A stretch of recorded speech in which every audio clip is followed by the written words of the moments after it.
So my research is about an intervention for individuals who are having reading difficulties. So it's a multi-component reading intervention, and I'll talk a little bit about what that means in a moment.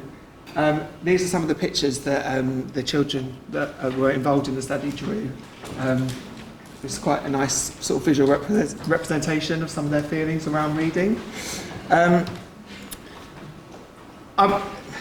will make reference to Bronfenbrenner, but I suppose what's important about this is my perspective wasn't sort of dwelling on individual difficulties, or I didn't want to get too much into the dyslexia debate. This was more of a universal approach for individuals with general reading difficulties. But I suppose it is important to think about the context that young people find themselves in, the systems around a young person in terms of reading. So, for example, reading practices in the UK are dominated by principles of systematic synthetic phonics.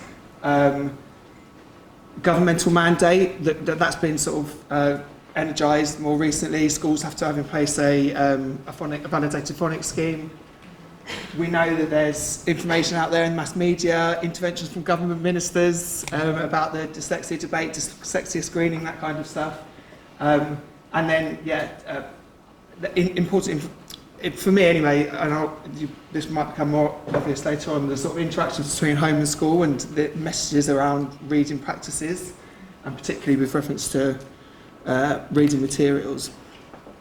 I'm not going to do too much about the literature, but just to set up why this is important, I've got some graphs about the sort of state of reading at the moment.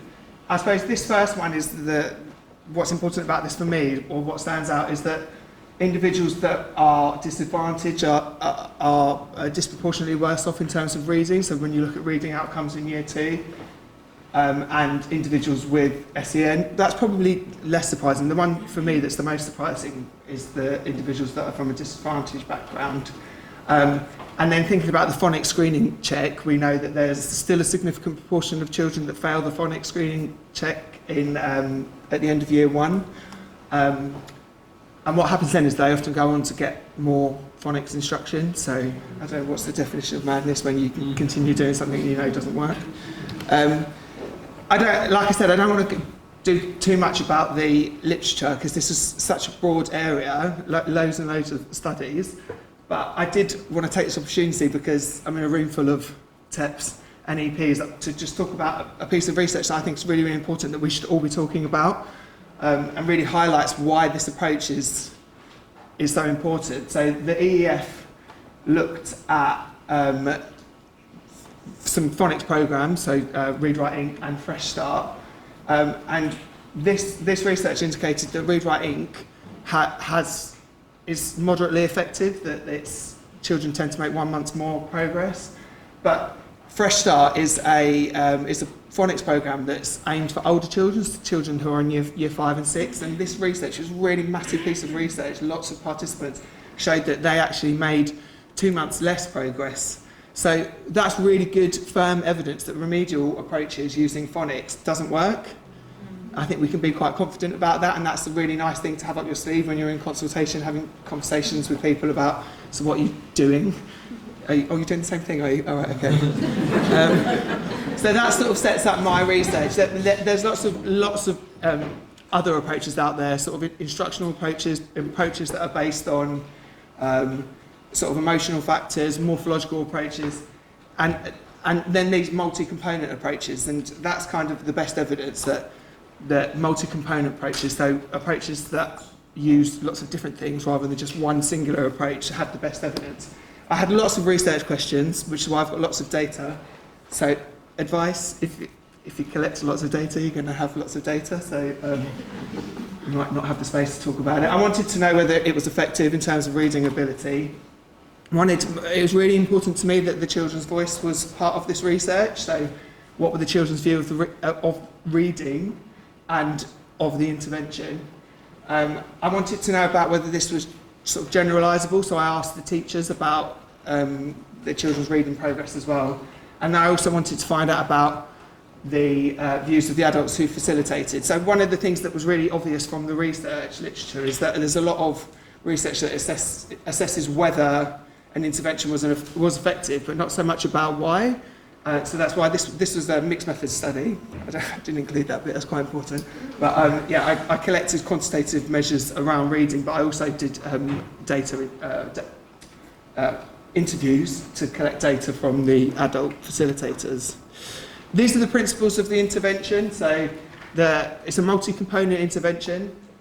100 most commonly occurring words was the main sort of content. We used real books. Instruction was through whole word visual approaches. Based on that sort of three-phase model, we were targeting the logographic interactions. Understanding the meaning was really important. If you think about the dual root cascaded model of reading, children need to have, or individuals need to have, an understanding of what a word means to be able to use that root. Thinking about self-esteem as well, so those emotional factors, cognitive load theory, instructional hierarchy, and paired reading. I think you're probably interested to know what the intervention looked like, so I'll whiz through this so you can see. But this graphic to me is really, really clear, but the more I look at it, the more I think, maybe that isn't actually that straightforward. But this was a crossover trial, so I had 58 Year 2 children from 5 schools and 3 local authorities in South London. They were matched pairs. That was, one of the constraints because of the logistics of, it would have been too difficult to randomise the groups, and I would have ended up with more variability, so the participants were matched. It was a crossover design, so everybody received the intervention over time, but we had an intervention group and then business as usual control group who then went on to receive the intervention. What that did was that meant I had a follow-up data collection time as well. I used a whole load of measures to measure their reading ability. And then I did interviews with the facilitators afterwards. This is what their sessions looked like. It was called We Are Readers. I was trying to come up with a snappy acronym like Amy's lovely Restore. What I realised about We Are Readers is that it would be war, and I thought maybe that's not quite right. So I just went with We Are Readers because I wanted to reinforce this idea that they are readers, you're not readers yet, like destination reader or those kinds of things. There was a motivational belief statement every day, so we are amazing readers. That changed, but that was part of it. This is the content. It was delivered, there was new content delivered alongside previously learned content, interleaved learning. And then the words were defined, and because a lot of the words were connectives and articles, they were actually defined by using them in a sentence. That's the idea of embedding the word knowledge as well. Here's the outcomes. So just to breeze through this complicated data, basically the control group improved when the intervention group didn't, in word reading, comprehension and accuracy, and then the same by the end, everybody improved. The intervention group had improved. The control group had improved by the end as well. And there was no drop-off from the control group at the follow-up. The one construct that they didn't improve on was fluency, but it's difficult to capture that, and also there's difficult challenges in the way that that's measured in terms of having to reach a baseline before you can actually get a standard score. This is the children's views of the intervention. So I was advised to use a lexicon sentiment rating to properly analyse whether it was better before or afterwards. So these are the words that they used before and afterwards. They're very transparent in terms of the meaning, but just to be sure, the numbers did actually say that they felt better about reading afterwards. And then in terms of what they actually thought about the intervention, they used more positive words than they did negative words. I did this. In my pilot study, I did try to do more in-depth interviews, which was quite challenging for these types of children that often have language difficulties as well. So I did this through an actual picture of the intervention, so I could be more assured that they were talking about what I was actually asking them about.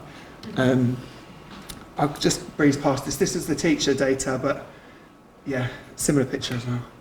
I just want to go quickly into the qualitative data, because this for me was at times I did think, why am I doing this as well? Why did you make this harder for yourself? But actually this was what I found to be really interesting about about the data that I collected, because I could see that the intervention was successful, but what I actually got out of the interview data from the adult participants was why it was successful. So broadly, the theme sort of related to psychosocial interactive learning processes, increased self-determination of the actual facilitator, which I think is a really, really important one, integrated approaches to teaching literacy.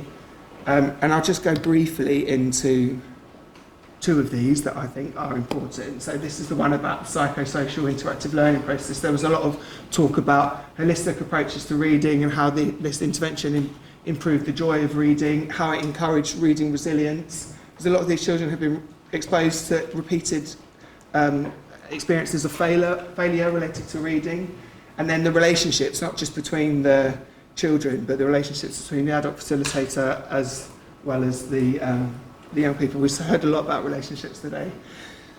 And then this one as well, I think, is really, really important. So this is about how empowered the TAs, the intervention facilitators, felt. So they felt very competent, they felt very confident. They had, a special role. They'd received a lot of training from me. They received ongoing supervision. So I think this is what contributes to successful intervention, actually. So finally, just thinking about my key findings, multi-component reading interventions work. So we've got a role in promoting evidence around phonics and alternative approaches. The children and adults enjoyed the intervention, so we can support at a systemic level. This one about real books as well, increasing motivation, engagement and self-esteem. I mean, obviously for schools they need to think about the reading material, but I think our role, which is distinct, is thinking about the impact on the psychological constructs that are underpinning all of these things. One of the other implications that I'm thinking about is sort of developing a specialist role for people similar to Elsa, who are trained, have a name for themselves. That's really important, I think. Have a specific role in delivering interventions. That's something that I've commissioned from my local authority next year. So if anybody's interested in doing their doctoral research about the efficacy of that, then they can do that. I know that's a bit cheeky to say, but yeah, and that's it. I just want to acknowledge my supervisors, Vivian, Emma Sumner and Julie Dockrell, for all their help. But if you'd like to find out more, then please do.